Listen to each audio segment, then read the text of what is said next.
이제 예수님께서 성전에서 나왔습니다. 나올 때에 이 제자들이 아주 자기들 나름대로 아주 기분이 좋았습니다. 그런데 기분이 좋았던 것은 예수님께서 성전에서 하신 그 놀라운 일들, 그리고 아주 보기 좋게 예수를 대적하는 자들을 이래 말문을 막으시는 그 아주 탁월한 설교, 그리고 가르침, 이걸 보면서 기분이 좋았다. 그것도 그런 요인 중에 하나가 되겠죠. 그런데 지금 13장 1절 2절에서 이들이 아주 우쭐해 있는 것은 성전입니다. 성전에 그들 눈에는 아주 웅장하고 대단한 거죠. 그러면서 이 성전에 대한 자부심을 가지고서 예수님에게 지금 이 기쁨을, 그리고 그들에게 있는 이 자부심을 예수님에게 전달하면서 예수님도 당연히 그렇게 생각하리라 여기고 지금 예수님께 이 얘기를 하는 겁니다. 선생님이여 보소서, 이 돌들이 어떠하며 이 건물들이 어떠하니까. 그래서 지금 예루살렘 성전을 가서 보면은 안쪽에 본 건물, 거기는 들어가기가 좀 까다롭습니다. 지금 원래의 그 성전 건물은 이슬람이 그 자리를 차지하고 있기 때문에, 그래서 그쪽 서쪽 지역으로 요리하면은 성전 본 건물, 그 다음에 성전 마당, 이걸 하고 있는데, 성전 마당을 수평으로 이렇게 만들기 위해서 낮은 쪽은 축대를 쌓아가지고 흙을 채워서 이렇게 팽팽하게 한 겁니다. 그래서 낮은 쪽은 높이가 상당합니다. 상당히 되는데, 그런데 거기 축대를 쌓은 이 외벽들의 돌을 보면은 맨 밑에 있는 돌, 그 다음 층에 있는 돌, 이 성전이 몇 번이 무너졌잖아요. 전쟁이 나면은 거기에 예루살렘 성이 정복이 될 때는 이 침입자들이 성전을 허물고 그런 게 있죠. 그래서 몇 번을 허물어졌기 때문에 솔로몬이 지을 때에 두었던 그 돌, 그리고 크게는 또 스룹바벨 때에 재건할 때에 그때 또 축성을 하게 되면은 없는 것들은 채우고 할때 그때 놓았던 돌들, 그리고 다른 또 전쟁을 겪으면서 그렇게 또 놓았던 돌들. 그래서 보면은 이 바깥 벽만 보더라도 돌들을 축성을 쌓는 이 돌들이 다 다릅니다. 그게 시대를 대변하는 거죠. 그래서 밑에 있는 큰 돌들은 보면은 여기서 한 이까지 올 정도로 큰 직사각형 이런 큰 돌들이, 그거는 이제 맨 밑에 층에 있죠. 그걸 누가 무너뜨릴 수 있겠어요? 그런 돌들이 쌓여 있다면 돌 위에 돌 하나도 남기지 못하리라. 괜히 그걸 사람 짐 뺀 일인데 그걸 누가 하겠어요? 그런데 예수님이 이 예언을 한 대로 된 거예요. 그 엄청난 돌들을 무너뜨리려고. 그렇다면 이스라엘, 이 유대인들에게 본때를 보이는 것은 그들이 지금 이 제자들이 가지듯이 신앙의 근거로 삼고 또 자부심으로 삼고 그들이 절대 망하지 않는다 하는 그런 그 맹신적 믿음의 근거로 삼는 그 심볼이 뭐냐면 그들의 성전이었습니다. 성전이 건재한 이상 우리의 믿음은 진리고, 그리고 우리의 믿음대로 된다. 그거였어요. 그렇기 때문에 특히 이제 이 로마가 예수님의 이 예언한 대로 주후 68년 예루살렘을 정복을 하면서, 그리고 주후 70년 완전 정복을 했죠. 그때에 이 유대인들의 본때를 보이기 위하여서 그들이 이 모든 것에 근거로 삼고 최종적 근거로 삼는 이 성전을 보란듯이 회파한 겁니다. 그렇기 때문에 돌 위에 돌 하나도 남기지 않고 회파한 거예요. 그래서 이 엄청난 돌들, 규모들, 어떤 면에서는 저 끝에서 이 끝이 되는 것들도 있을 겁니다. 내가 목적으로만 봤기 때문에. 그러면 그거보다 작은 것들은 얼마나 크겠어요. 그만 해도 엄청난 돌들이잖아요. 이걸 로마 군대가 들어와 가지고 밧줄을 매서 사람이 끌고 말이 끌고 달라붙어 가지고 돌 위에 돌 하나도 안 나온 거예요. 이거는 로마 군대 입장에서는 유대인들의 그 자존심을 깡그리 무너뜨리겠다는 것이죠. 그런데 이제 예수님의 그 예언대로 된 거죠. 그런데 이제 이 제자들이 지금 나오면서 이 성전에 대해서 유대주의가 만들어지면서 가지게 되었던 약 400년 동안 쭉 지나면서 형성된 성전이 그들의 모든 것의 근거가 되었습니다. 그리고 성전에 앉아있는 예루살렘 성, 이게 또한 그들의 자부심, 그리고 그들이 가지고 있는 종교적 믿음의 근거가 되었습니다. 그래서 성전이 건재한 이상 또는 예루살렘 성이 건재한 이상 우리는 절대 망하지 않는다. 그리고 예루살렘 성 또는 성전이 건재하다 하는 이걸 가지고 그들의 믿음의 어떤 부분을 증거로 삼았는가? 하나님께서 자기 백성은 영원할 것이라고 했죠. 영원할 것이다. 그 말씀을 진실성을 확인하는 근거로 삼은 거예요. 그럴 때에 이 유대인들이 예루살렘 성이 함락됐다, 이 소식을 들었을 때 느헤미야가 울었죠. 그리고 급히 그거에서 왕의 그걸 받아서 돌아갔죠. 가서 예루살렘 성을 재건하는 그걸 하죠.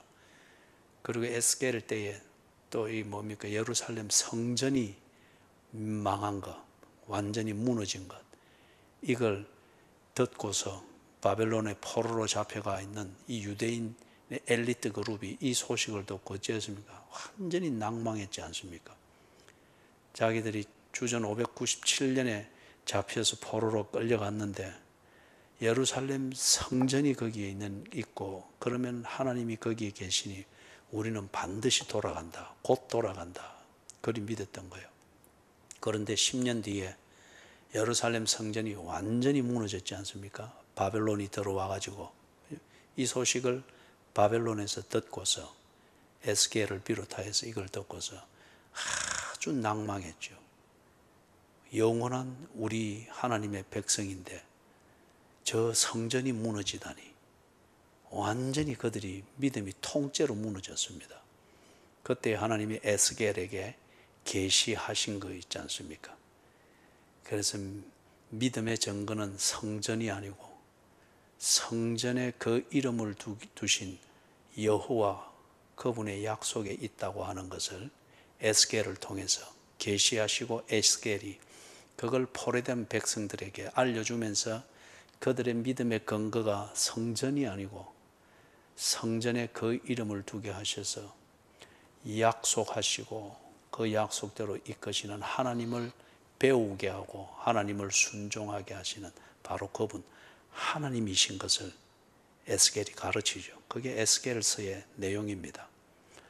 그와 같이 내려오면서 지금 이게 유대인들에게 이게 그럼에도 불구하고 포로시대 이후에 돌아와서 이 성전 중심의 신앙, 모든 믿음의 근거를 성전의 건재함, 이것으로서 하는 이게 또 전통이 만들어진 거예요. 아주 굳건하게 만들어져서 지금 예수님 당시에 예수님 옆에서 3년 동안이나 보내는 이 제자들마저도 그게 딱 몸에 배어 있는 겁니다.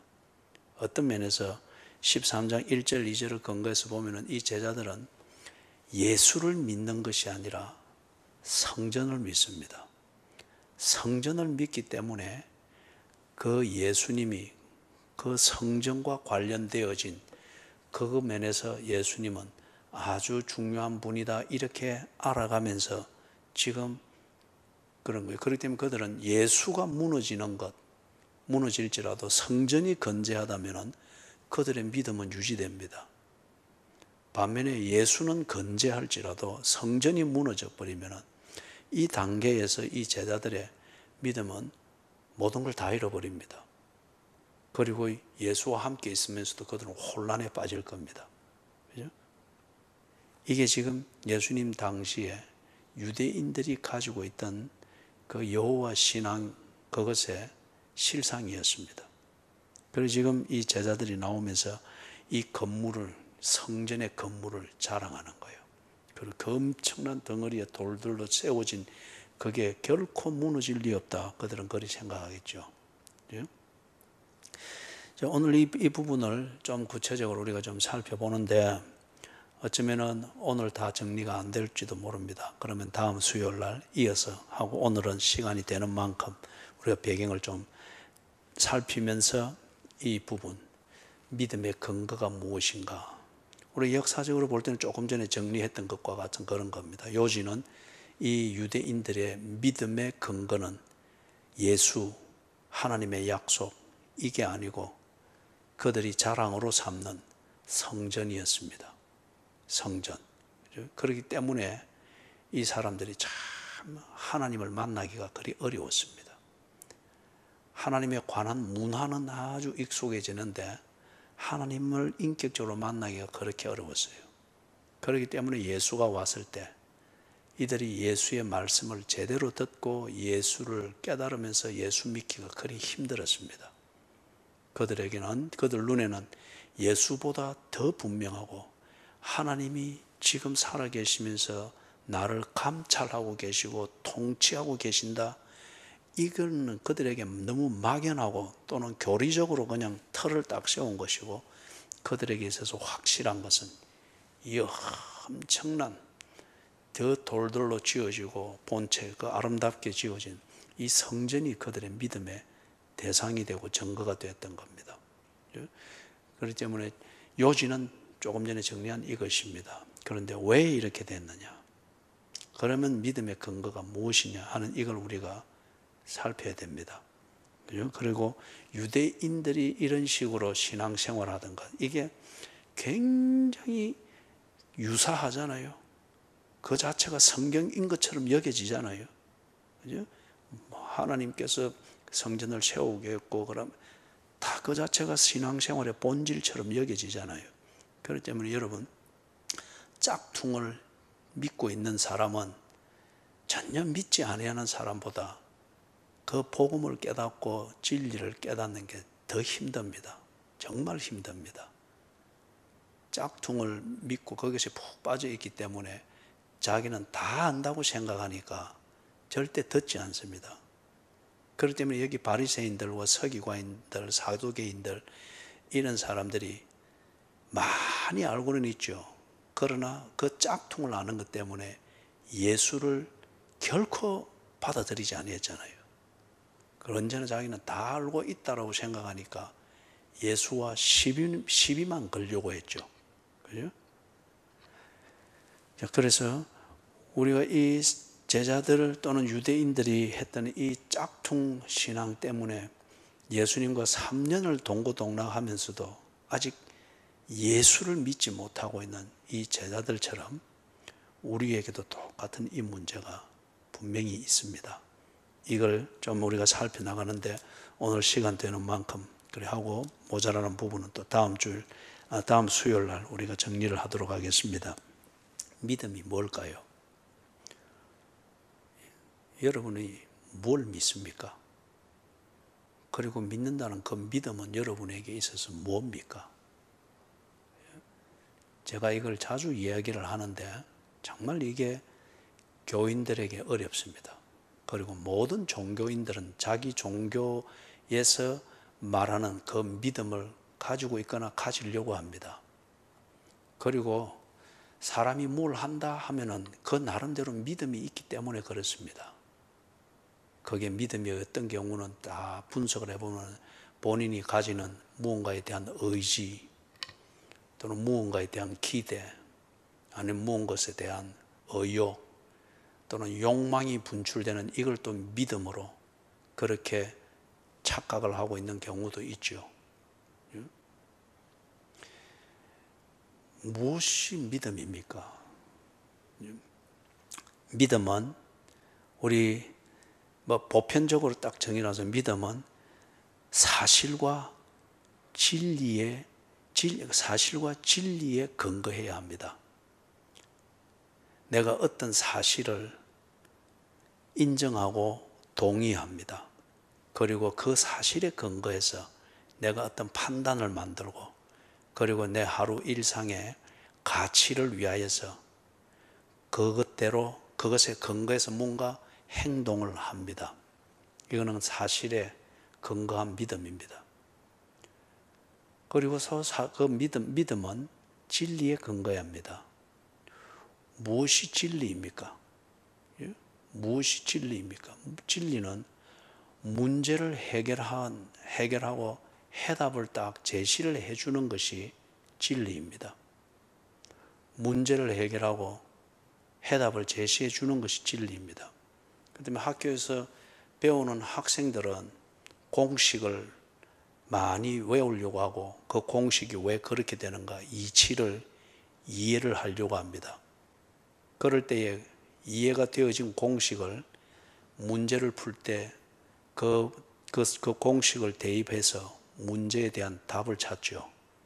그게 그 수준에서는 그 나름대로 진리입니다. 공식.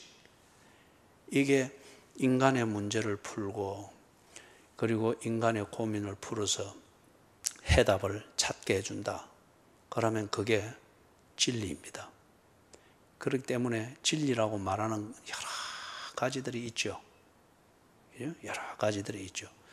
그래서 성경에서는 무엇을 진리라고 했습니까?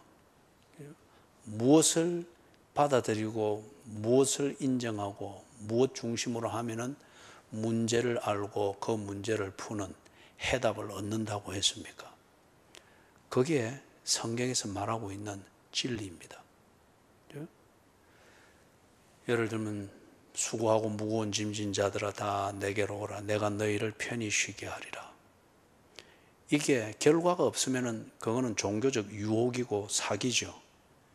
그런데 정말 수고하고 무거운 짐진 이 인생은 우리의 사실이잖아요. 그죠? 그리고 문제잖아요. 이걸 우리 스스로 풀 수가 없습니다.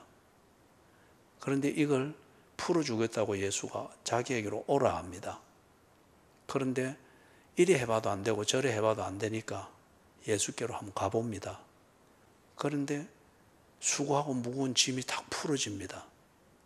인생을 어떻게 살아야 되는지, 무엇을 해야 하는지, 왜 살아야 하는지, 어떻게 살아야 하는지 이게 다 정리가 되면서 그렇게 사라집니다. 그래서 그냥 수고하고 무거운 짐, 내 벗을 수 없는 수고하고 무거운 짐 아래에서 비틀거리면서 살아남기 위해서 막 이렇게도 하고 방탕도 해보고 뭐 타락도 해보고 큰 소리도 쳐보고 그러나 수고하고 무거운 짐진 그 인생에서 살아남기 위해서 허우적거리는 것이 지나지 않습니다. 그런데 예수께서 하신 그 말씀을 믿고 그렇게 가보니까 수고하고 무거운 짐이 벗겨집니다. 그리고 그 아래에서 벗어나기 위해서 살아남기 위해서 허우적거리고 막 이게 딱 정리가 되어지면서 목적이 보입니다. 그리고 그 목적에 집중하여서 다 길을 갑니다. 예? 그때 하는 수고, 감당해야 되는 짐은 갈 길을 몰라서 살아남기 위해서 허우적거릴 때 나를 누리고 있던 수고와 짐 이것과는 전혀 다른 것입니다. 그러니까 이게 뭐냐? 예수의 말씀대로 하니까 문제가 무엇인지 알아지고 그 문제를 푸는 해답이 있구나. 그게 진리라는 거예요. 그래서 예수의 말씀이 진리라는 것이고 예수가 길이요 진리요 생명이다. 그리 말씀을 하는 겁니다. 우리 그런 부분은 뒤에 또 기회가 될 때 좀 더 구체적으로 이야기하고 지금은 뭘 말하고자 하는가? 믿음은 사실과 진리 이 위에 서 있어야 됩니다. 다른 말로 하면은 믿음은 어떤 사실 아니면은 어떤 진리 이것을 내가 받아들입니다. 그리고 그것에 근거해가지고 내가 뭘 해야 되지? 왜 해야 되지? 어떻게 해야 되지? 판단합니다. 그리고 그 판단되어진 대로 그래 이렇게 해야지 해보자. 자기의 의지와 힘과 노력과 시간을 투자하여 그렇게 판단한 대로 행동하는 겁니다. 이게 믿음입니다. 이게 믿음입니다. 그렇기 때문에 어떤 사람은 잘못된 어떤 그런 사실 위에서 믿음을 가질 수 있겠고, 어떤 사람은 진리 아닌데 그게 보기에 좋고 듣기에 좋고 그럴싸하기 때문에 그게 진리인 줄 받아들이고 그렇게 해서 이 믿음을 가질 수 있겠죠. 그럼 잘못된 믿음이 되는 거죠. 믿음을 가진 대로 행동하게 되고, 그리고 자기가 행동한 대로 결과를 얻게 되어지는 거죠.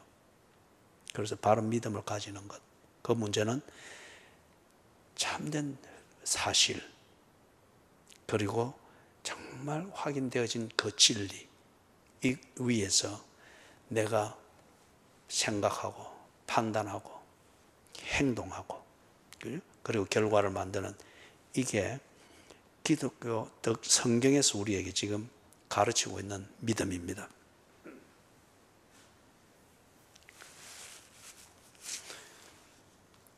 그러면은 이제 우리가 12장에서 예수님께서 이걸 우리에게 실제적으로 가르쳤단 말이에요.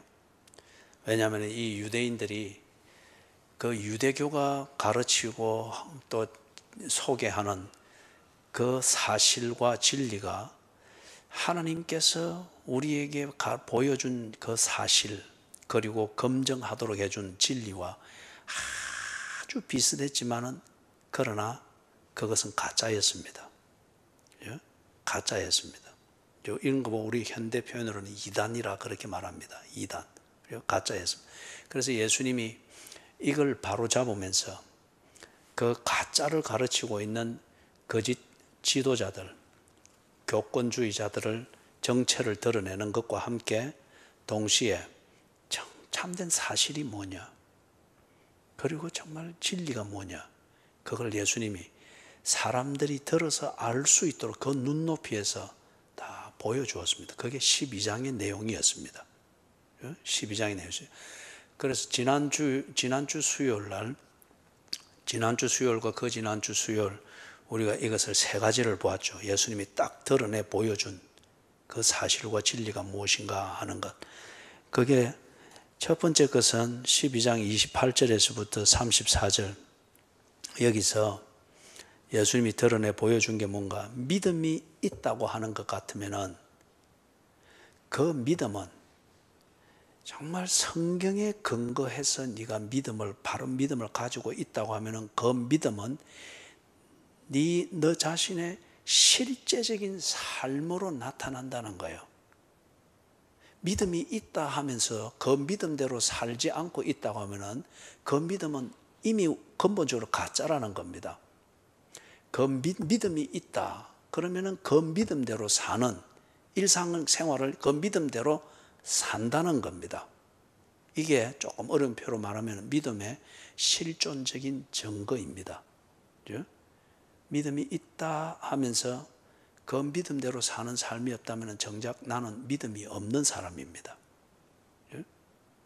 믿음이 있다 그러면은 그 믿음이 근거한 사실과 진리대로 내가 일상을, 사소한 모든 생활을 이르기까지 그렇게 살고 있다는 이것이 증거입니다. 그 증거가 뭐냐? 예수님이 두 가지로 딱 요약을 했죠. 첫째는 뭐였습니까? 그렇죠. 주 너의 하나님을 사랑하라. 두 번째는 뭐였습니까? 내 이웃을 네 자신과 같이 사랑하라. 다른 말로 말하면은 하나님께서 우리의 인생 가운데 이루어진 이 사실이라고 하는 것은 사건을 통해서, 이야기를 통해서, 어떤 일상의 경험을 통해서 내게 확인되어진 그 내용이잖아요. 그걸 보고 우리는 사실이라고 합니다. 사실. 이 사실 위에서, 그리고 검증되어진 하나님의 약속, 그게 진리입니다. 그죠? 검증되어진 그 하나님의 약속, 진리입니다. 이것에 다 근거해서 내가 생각하고 판단하고 행동을 했다. 그러면 그 생각하고 판단하고 행동하는 것을 딱 중탄기에 내서 액기스로 짜면은 그 일상생활, 그것이 액기스로 딱 짜면은 뭐로 나오는가? 첫 번째는 하나님을 사랑하는 것. 다른 말로 하면은 하나님을 사랑하는 것과 관계없는 일상생활을 그 사람은 하지 않는다는 거예요. 하나님께서 우리에게 보여주고 검증하게 한 그 사실과 진리 위에서 내가 믿음을 가지고 있다라고 하면은 그 사람은 하나님을 사랑하는 것과 관계없는 생각을 하거나 그런 밥을 먹거나 그런 옷을 입거나 그런 직장을 생활하거나 그런 식으로 시간을 보내지 않는다는 거예요. 믿음이 있다면. 그 다음에 믿음이 있어서 하나님을 사랑하는 일상을 사는 사람은 분명히 자기가 하나님을 사랑하는지 아니하는지 이것을 스스로 확인할 수 있는데 그걸 뭐로 확인할 수 있다고요? 이웃을 내 자신처럼 사랑하고 있는가? 이 증거로서 내가 하나님을 사랑하고 있는 이 진실성을 스스로 확인할 수 있다는 거예요. 이 두 가지를 예수님이 거기서 딱 말씀했습니다. 자, 그럼 그런 다음에 예수님이 이어서 설명을 한 게 35절, 36절, 37절, 12장 35절, 36절, 37절에서는 거기서 이제 뭘 말합니까? 정말 하나님이 믿을 만한가? 믿을 만하다면 하나님은 어디 있지? 그리고 그 하나님을 어떻게 만나지? 이 부분에 대해서 가르쳐 주었습니다. 이걸 서기관들은 하나님을 성전으로 대체했고 하나님을 전통이나 의식적인 종교 행사로 대체했습니다. 그래서 거기서 뭐 현대편으로 말하면 손바닥에 불이 나도록 막 입술이 부르트고 막 땀이 줄줄 나도록 관 빽빽 지르면서 막 노래 부르고 하는 이것으로 하나님을 대체하고 있잖아요. 그런 감정과 카타르시스를 느끼는 것을 하나님을 믿는 것으로 지금 이 시대에 수많은 교회들이 그렇게 가르쳐 버렸잖아요. 그래서 지금 이 당시에도 예수님 당시에도 이 유대교에서 성전 또는 뭐 어떤 전통, 종교의식, 행사 그걸 통해서 하는 그 아주 그런 분위기를 느끼는 이런 것을 하나님 또는 하나님의 임재 이런 식으로 오도한 거예요.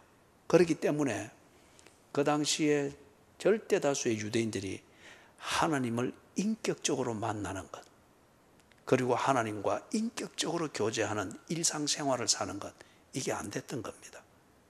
그래서 예수님이 35절, 36절, 37절에서 하나님은 누구이신지 하나님은 어디에 있는지 그 하나님은 어떻게 만나는지 그걸 가르쳐 준 겁니다. 그게 뭐였습니까? 하나님이 약속하신 것이 성취됐다는 겁니다. 하나님의 약속은 사건이라는 사건으로서 주어졌고 내용은 진리였습니다. 하나님의 약속의 내용의 핵심이 뭐였습니까? 구세주를 보낼 것이다. 구세주가 오면은 너희들을 죄 가운데서 구원해낼 것이다. 그럴 때에 그게 진정한 하나님의 백성이라는 겁니다. 그죠? 그게 하나님의 약속이었습니다. 이 약속이 성취된 것을 예수님이 그들에게 이야기를 했죠. 그래서 거기 다윗이 고백했던 주님에 대해서 고백한 그걸 인용을 해서 그들에게 딱 가르쳐 줬습니다. 그래서 하나님은 누구였습니까? 하나님은 자기 백성과 맺은 약속을 지키기 위하여서 인간의 몸을 입고 이 세상에 오신 구세주라고 합니다. 그 구세주는 어디에 있습니까? 이 유대인 지도자들이 성경을 교리화해가지고 교묘하게 꾸민 것은 메시아가 왔는데 어디 숨어 있다 했죠. 그래서 유대인들이 한 사람도 빠짐없이 안식일을 2번 연속해서 온전히 딱 지키면은 숨어 있는 메시아가 딱 나타난다. 그런 식으로 가르쳤습니다. 그런데 지금 예수님이 뭐라 했습니까? 바로 너희들 눈앞에 있고 너희들과 대화하고 있는 예수가 바로 그 하나님의 약속의 성취이신 구세주라. 이걸 딱 보여준 거죠. 그러면 하나님은 누구입니까? 약속대로 인간의 몸을 입고 자기 백성을 구원하러 이 세상에 오신 구세주입니다. 그 하나님은 어떻게 만납니까? 지금 네 앞에서 하나님의 약속의 성취가 된 것을 보여주고 있고 증거하고 있는 예수, 그의 말을 듣고 그의 말을 받아들이고 그와 교제를 하는 것, 이게 하나님을 믿는 것입니다. 그렇게 만나는 겁니다. 그래서 마가복음에서 우리가 특세를 할 때도 그 주제를 계속 했죠. 하나님 나라가 가까이 왔느니라. 예수님이 병든 자를 찾아가고 나은 자를 찾아가고 중풍병자를 만나서 일으키고, 병들어서 하나님 나라에 못 드는 것도 아니고 가난해서 하나님 나라를 찾을 수가 없는 것도 아니도록 하나님 나라를 그들 형편과 그들의 일상의 삶의 현장에 가까이 가져갔습니다. 이거는 곧 뭐였습니까? 예수가 바로 그들 앞에 찾아갔잖아요. 하나님 나라가 가까이 왔느니라. 그렇기 때문에 하나님은, 다시 강조하는데 중요한 문제니까, 하나님은 누구냐? 내가 볼 수 있도록 왔고 만날 수 있도록 왔습니다.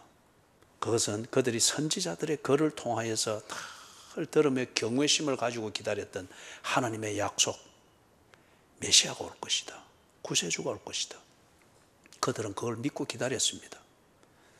그런데 그 약속대로 성취되어진 실제가 그들 눈앞에 있고 그들 귀에 들리도록 말씀을 하고 있고 그들의 손으로 잡을 수 있도록 가까이 있고, 그리고 그들이 마음을 줄 때에 약속대로 영접하는 자, 곧 그 이름을 믿는 자에게는 하나님의 자녀가 되는 권세를 주셨느니라. 이것을 다 할 수 있도록 가까이 왔습니다. 예수가 하나님이었습니다. 그리고 그 예수를 하나님으로 약속의 성취로 인정하고 받아들이고, 그리고 그분과 관계를 맺으며 교제하는 것, 이게 하나님을 믿는 것이고 만나는 것이었습니다.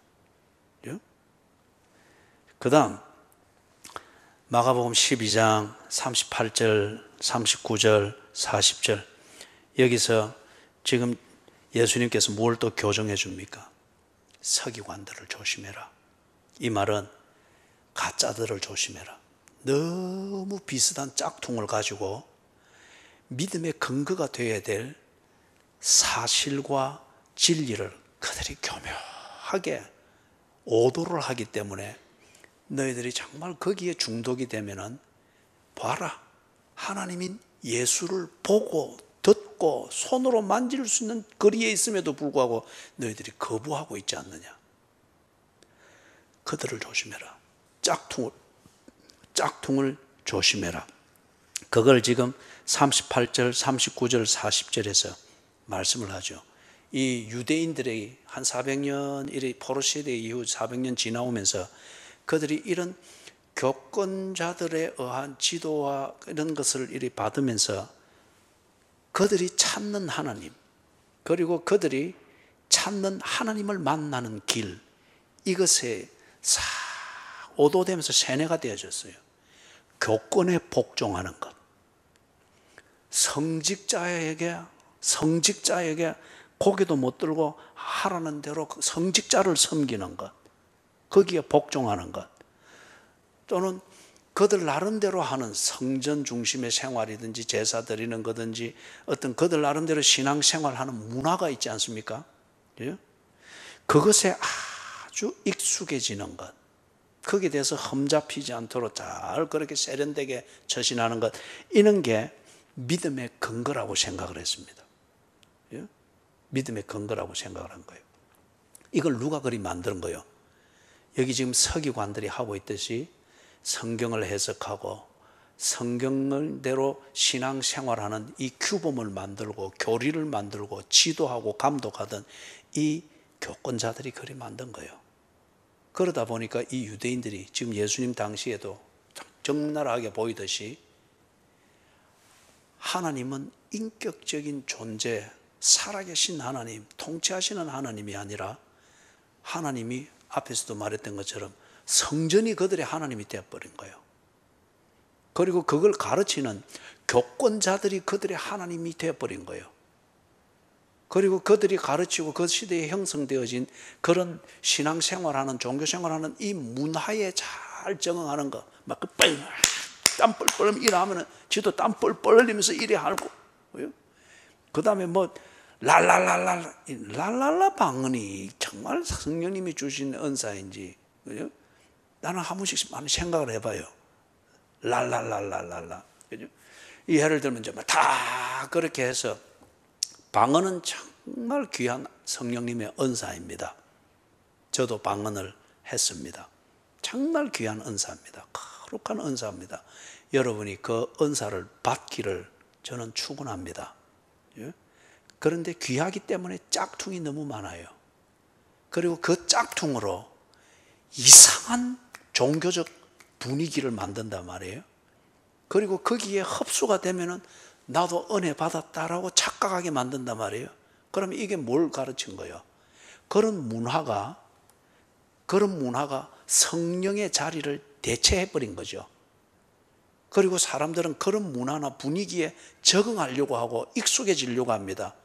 그리 되면은 자기도 성령 받았다 말합니다. 문화가 성령을 대체해버렸습니다.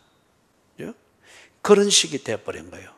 그래서 예수님께서 38절, 39절, 40절에서 그런 짝퉁을 조심해라. 그들이 말하고 그들이 안내해 주는 것은 믿음을 세울 근거가 되는 사건이나 사실이나 진리가 아니라는 거예요. 교권일 뿐이라는 겁니다.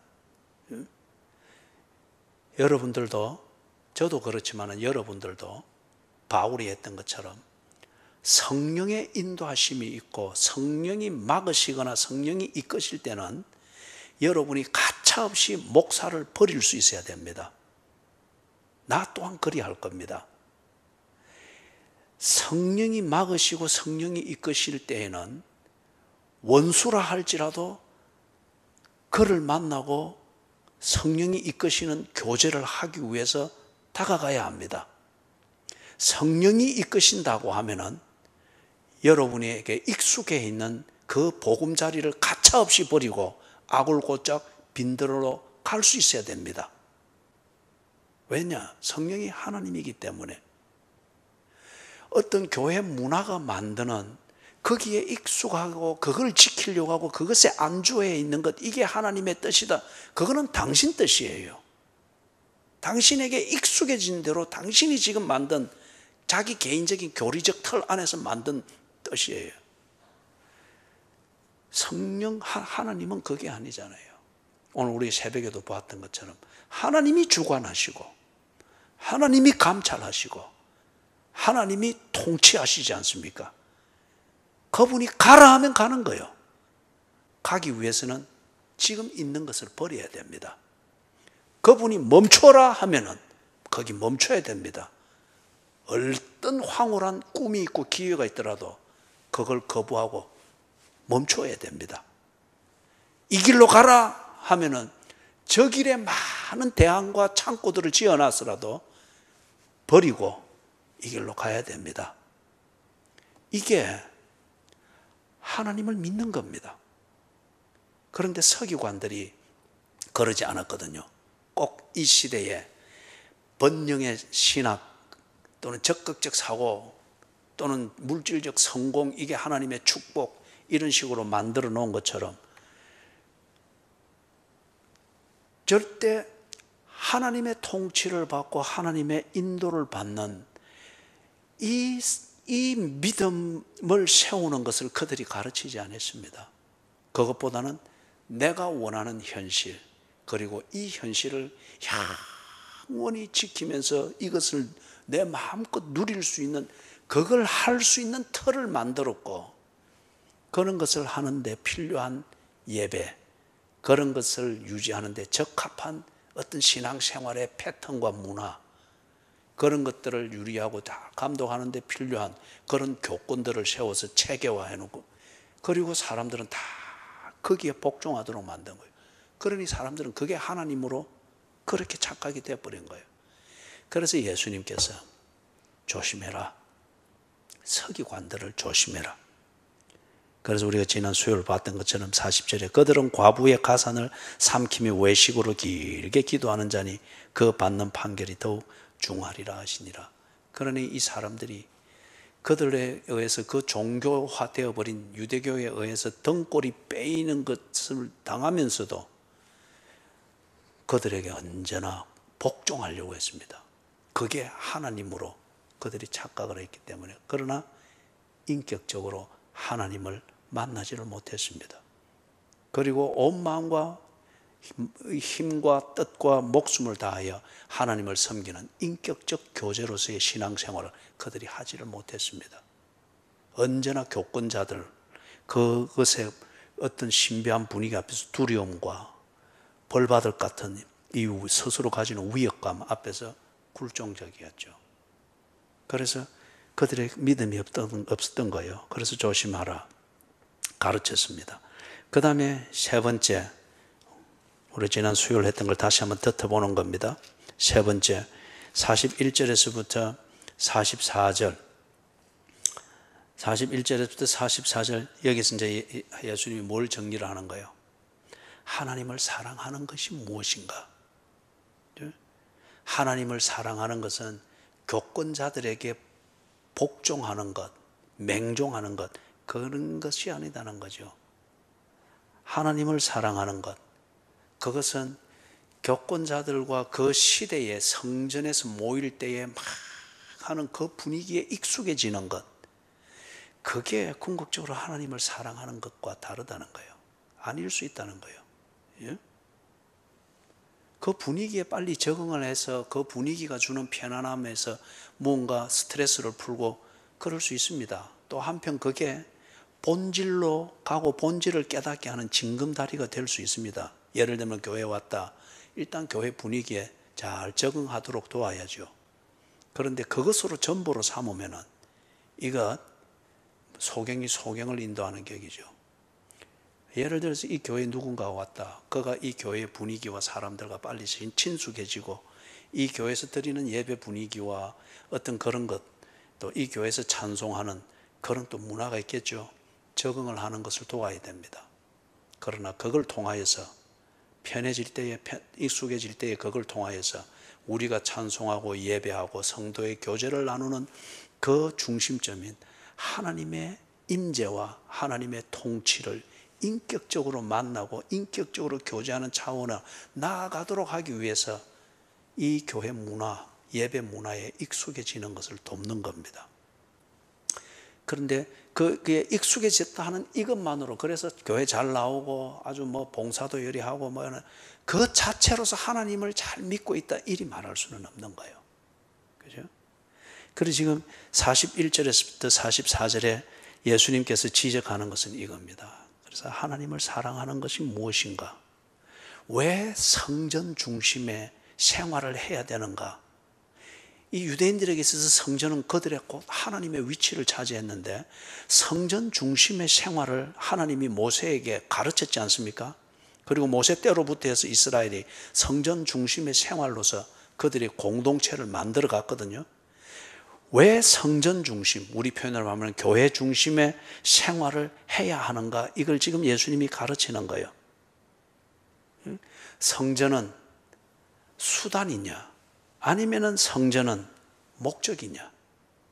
이걸 지금 구별하도록 예수님이 가르쳐 주고 있는 겁니다. 그래서 지금 41절에서부터 44절 이 내용, 지난 수요일 날 우리가 구체적으로 했지만은 이 내용에서 지금 주 너의 하나님을 사랑하는 것, 마음을 다하고 목숨을 다하고 뜻을 다하고 힘을 다하여 주 너의 하나님을 사랑하는 것, 그걸 가르치지 않습니까? 그런데 유대인들이 눈에 보이는 대로 의식적으로 성전 중심의 생활을 막 하느라고 했는데 그들의 마음, 목숨, 뜻, 힘은 절대 하나님께로 향해 있지 않았습니다. 그냥 교회의 법을 충실히 지켜서 의무감을 다하는 것에 집중해 있었지 그들은 하나님께 집중되어 있지 않았습니다. 왜냐? 하나님을 못 만났기 때문에, 그리고 그 인격적인 하나님을 믿지 않기 때문에 그들의 마음과 목숨과 뜻과 힘이 하나님께로 향하는 것도 몰랐고 그런 감각도 몰랐던 거예요. 그냥 제물 드리고 가서 막 땀 흘려 뭘 노래 부르면서 하면 같이 거기에 빨리 익숙하려고 하고, 그것에 그들의 마음과 목숨과 뜻과 힘이 있었던 거죠. 그 다음에 거기서 하나님을 사랑하는 것, 마음과 목숨과 뜻과 힘을 다해서 하나님을 사랑하고 하나님께 집중되어져서 그 집중되어진 걸 가지고 내가 밥 먹고, 그 중심에서 내가 옷 입고, 그 중심에서 내가 오늘 하루 일과를 지내고 말을 하고 하는, 이게 곧 이웃을 내 자신과 같이 사랑하는 것이다. 다른 말로 말하면은 하나님을 인격적으로 만나고 그 하나님께 내 마음이 꽂혀 있고, 마음은 곧 의도를 말합니다. 의도, 해야 될 것인가 말 것인가, 이것을 생각하고 판단하는, 이게 지금 우리 옆 번역에서는 마음으로 나온 거예요. 목숨을 다하고, 이 목숨은 자기의 본심을 말합니다. 자기의, 우리가 보면 대개 보면 이중적 자아를 가지고서 내 본심과 내가 정말 원하는 이걸 이루기 위해서 겉으로 만들어 놓은 내 자아를 가지고 사람들을 속이잖아요. 이걸 보고 우리는 위선이라고, 거짓말쟁이라고 말하고 사기꾼이라 말합니다. 정말 내 안에 있는 나의 본심, 이게 지금 목숨으로 번역이 되어 있는 겁니다. 뜻을 다하고 우리가 가지고 있는 모든 지식입니다. 우리가 그렇지 않습니까? 내 배우자를 사랑하는 이 진심만 있어도 배우자를 위해서 무엇을 해줄까? 이걸 위해서 지식을 자꾸 만듭니다.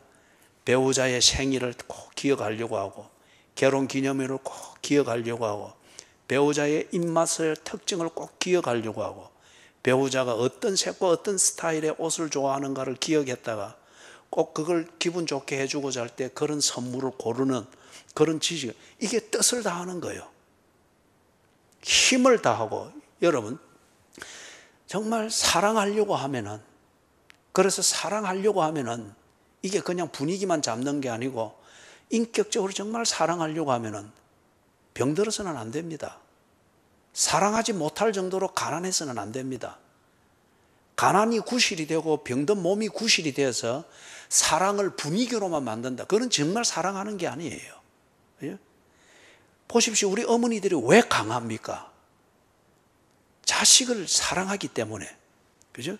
자식을 사랑하기 때문에. 그렇기 때문에 어머니들은 다리가 하나 부러져도 자식을 사랑하는 데 있어서는 다리가 부러지지 않는 사람처럼 해내는 거예요. 어머니는 먹으면 토하고 하지만 우리가 그 피죽 먹고 살 때는 어머니들이 되게 그랬잖아요. 그죠?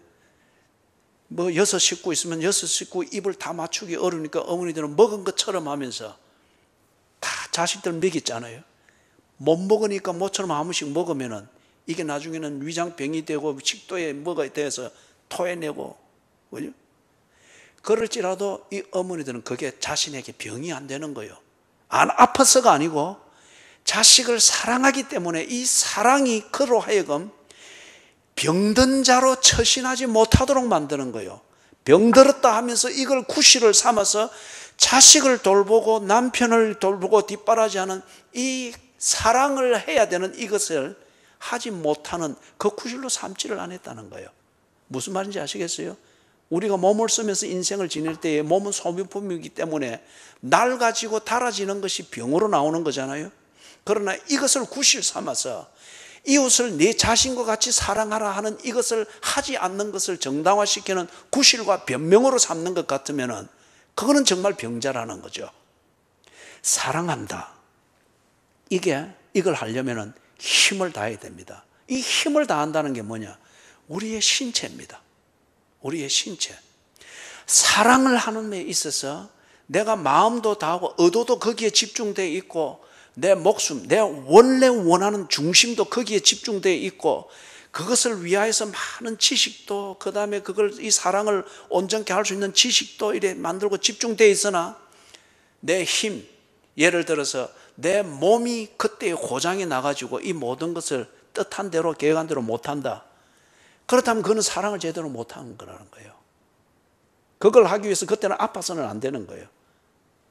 아까 말한 대로 이 아파서는 안 된다는 게 무병장수를 말하는 것이 아니고 요즘 건강이 우상이 되어 있잖아요. 그건 건강이 아니죠. 그죠? 우리가 참 가난할 때 그때는 어머니가 위장병이 그렇게 못 먹어서 겪는 위염이고 그게 발전 위궤양이 돼서 그럴지라도 어머니는 지 아픈 줄 모르고 매운 연기 새벽부터 마셔가면서 그 피죽 끓여가지고 자식 6명 그래도 고루고루 먹이려고 그렇게 아픈 걸 감싸고 사랑을 하기 위해서 힘을 다하는 거예요. 그죠? 힘을 다하는 거예요. 이렇게 마음을 다하고 목숨을 다하고 뜻을 다하고 힘을 다하여 주 너희 하나님을 사랑하라.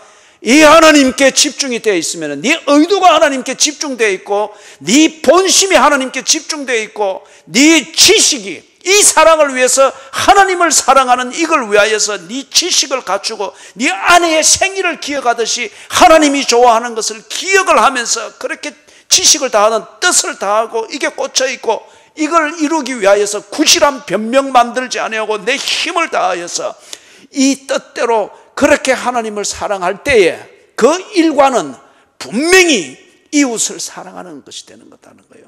그 사람이 가정을 뒤집어 놓을 리가 없고 그런 사람이 남편의 그 기를 죽여 놓을 리가 없고 그런 사람이 아내를 인간 아닌 것처럼 취급할 리가 없다는 거예요. 그렇기 때문에 하나님을 사랑하는 것이 무엇으로 증명된다고요? 네 이웃을 네 자신과 같이 사랑하는 것으로 증명이 된다는 거예요. 이게 하나님을 사랑하는 것이라는 겁니다. 유대교는 그렇게 가르치지 않았던 거예요. 유대교는 그렇게 가르치지 않았죠. 하나님을 사랑하려면 헌금을 많이 해라. 하나님을 사랑하려면 성전을 꼭꼭 다녀라. 하나님을 사랑하려면 성전에서 하는 그 분위기대로 잘 복종해라. 그거는 징검다리의 역할은 할 수 있으나 그게 전부는 아니었단 말이에요. 그래서 예수님이 딱 보여준 겁니다. 저 과부의 둘렙돈을 헌금하는 저 과부를 보느냐. 너희들의 하나님을 사랑하는 너희들의 방식으로는 저 둘렙돈은 무가치하게 여기겠지. 그러나 저 과부는 지금 하나님께 그 의도가 집중되어 있다. 저 과부는 자신에 있는 그 본심, 그 목숨을 지금 하나님께 드러내 보이고 있다. 저 과부는 저 둘렙돈을 헌금하기 위하여서 저걸 아끼고 버는 이 뜻을 다했다. 지식을 다했다는 거예요. 그리고 저 과부는 저걸 드리는 그 초라함, 그리고 민망함, 그리고 저렇게 가난한데 여기까지 오기가 쉽지 않을고 벌어먹고 사는 게 한번 움직이는 게 지 한 끼가 될 수 있는데 그걸 마다하고 오는 힘을 다했다는 거예요. 그죠? 가난하면 병이 드는잖아요. 병든 몸일 것이에요.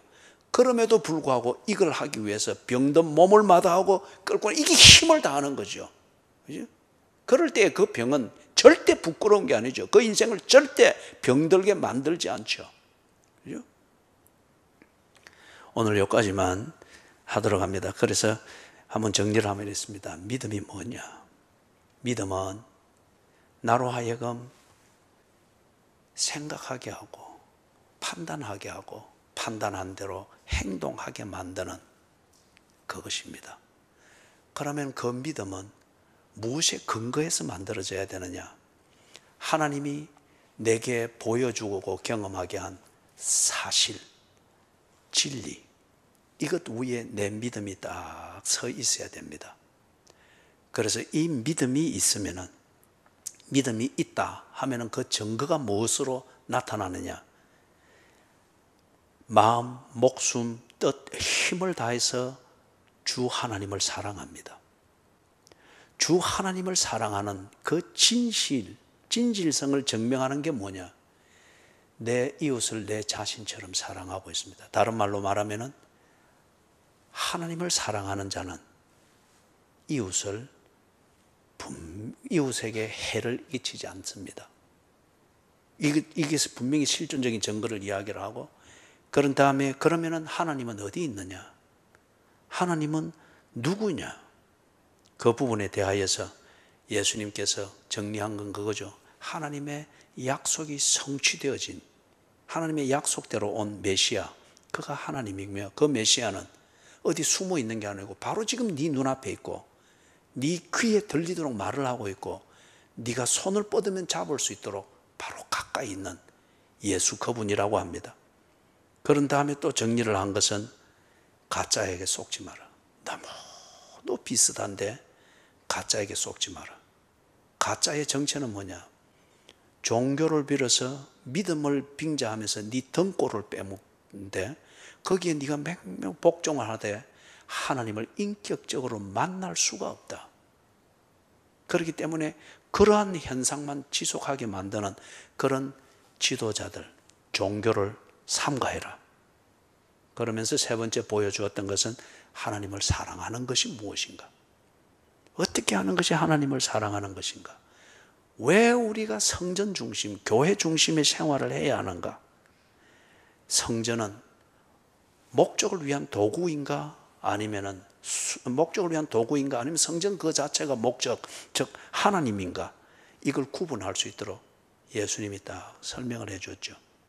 그래서 내 의도가 집중되고 내 실체, 정말 나의 정체, 본질이 그분에게 딱 집중되고, 그리고 그분을 사랑하기 위해서 내 모든 지식이, 그래서 그분을 사랑하기 위해서 모든 지식이 거기에 다 집중이 되고 준비되어지는 것. 그 다음에 그렇게 해놓고 내 경제적인 형편이나 예를 들면 건강의 상태가 구실이 되어서 사랑을 실천하는 것은 부도내버리는 것. 그리 되지 않도록 마음과 목숨과 뜻과 힘을 하나님께 집중이 되어져서 그 집중되어진 대로 행동하는 것. 이게 하나님을 사랑하는 것이라고 합니다. 그리할 때에 그 사람의 일상생활에서 함께하는 이웃들, 가족을 비롯한 함께하는 이웃들이 하나님을 사랑하는 그 사랑을 공유하게 되어지니 이웃을 내 자신과 같이 사랑하는 것이 된다는 거예요. 이게 믿음입니다. 이게 믿음을 가졌다고 하는 말입니다. 그리고 이게 믿음대로 산다는 거예요. 그래서 믿음의 근거는 하나님의 약속입니다. 하나님의 약속이 사실과 진리를 만들지 않습니까? 그래서 믿음은 하나님의 약속, 즉 사실과 진리에 근거해서 생각하고 판단하고 행동하는 겁니다. 그렇기 때문에 그 믿음의 행동은 반드시 하나님과 인격적 교제가 되고, 그리고 하나님, 그분이 하시는 일들을 일상에서 확인하게 되고 누리게 되는 것이죠. 우리는 이걸 보고 하나님과 동행한다, 그렇게 말을 합니다. 자, 오늘은 여기까지 하고 다음 수요일 우리 또